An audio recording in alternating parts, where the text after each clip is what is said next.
All right, guys, welcome. We are going to be showing you how to trigger your quotes not sold or quotes not closed list. If you watch the previous video above, it's going to be the exact same steps.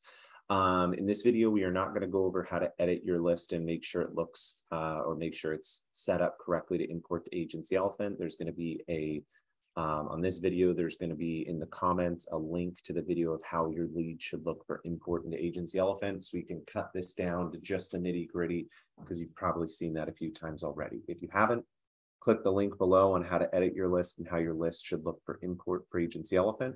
We're going to jump straight into the meat and potatoes, okay? So to trigger your quotes not closed drip for Agency Elephant, it's going to be located in your drips and tools, and it's going to be located under your SMS. Over in your email drips, we do not have a quotes not closed email campaign. So if you want to build one, you absolutely can. But we have these going out via text message, okay? So the first thing I'm going to do is come to the search bar and type quote, and I'm going to find my quotes not closed clone over here. This is tied to my quotes not sold or quotes not closed BFY group. Groups trigger automation. So when you're importing a list, part of the section you're going to see in import is groups. You have to put in the correct group to trigger the correct automation, okay? To edit that campaign or to view it, you're going to hit this little plus icon to view the campaign and the verbiage. Make sure this verbiage is reasonable for you. This should be fairly straightforward. These grab the tokens, which is the client's name. So it's going to have, hey, Jim, hey, Bob, hey, Steve, hey, Mary, hey, Tina, whoever. It's going to grab those names and send out those automations.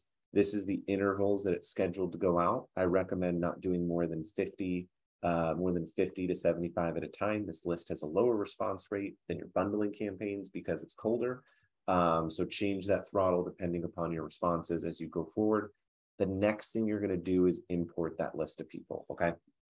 You're going to come over into the system. You're going to hit over here in the import lead button. In this page, it's going to be similar to what you may have seen in a few videos. You're going to pick the groups that you're triggering people to get these drips. One, we don't know if these quoted people are prospects or customers. We don't know. These could be prospects. They could be customers already. You could have tried to bundle them, and now there are quotes not closed, right? So we don't know if these people are prospects or customers. This is going to be one of the only times that you're not going to use the prospect or customers BFY group on an import because we just simply don't know, and we don't want to categorize them incorrectly, okay? The next thing you're going to do is you're going to type in quotes not closed, and you're going to pick the group that triggers that automation. I always like to tag my leads that I import or anything I import with what I triggered it. So I'm going to put quotes not closed, and I'm going to create that tag here to add, or you can change this to be like quoted not closed, and you can add that tag here so you can tag the accounts. Tags are great ways to segment out lists. You can watch the video in the knowledge base on what the importance is of that. Next thing you're going to do is select the file, and you're going to pick the file that you're importing. They have to be CSVs. And I would recommend only doing 50 at a time to start out with. And here I'm going to hit start import. Once you start import, you'll notice some of these things mapped correctly. It grabbed the last name of the person, it grabbed the mobile, and it grabbed the email. Make sure you're always importing mobiles instead of phones, because if I map this mobile field into the phone field, it's going to put it into a landline, and we will not text a landline. So make sure all your phones are being put over into mobile. Last name's coming, email's coming, that's perfect. First isn't, so we got to come in here and type first name so it shows that it's mapped, okay? Next thing you're going to do is hit the next button. And when you're in this section, let me go back to map data because this is important, okay?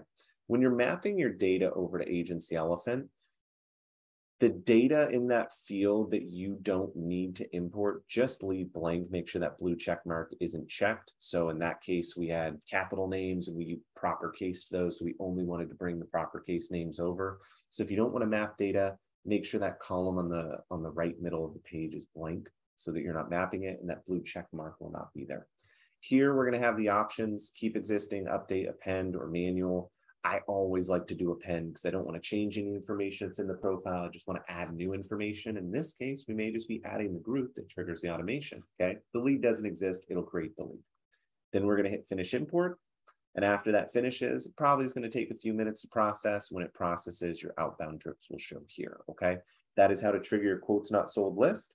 If you need help with list work and how to edit your list and make sure it's ready to import, follow the link in the comments on how to edit your list so it's ready for importing Agency Elephant, and then come back and watch this video. And we'll see you on the next Make Money video shortly.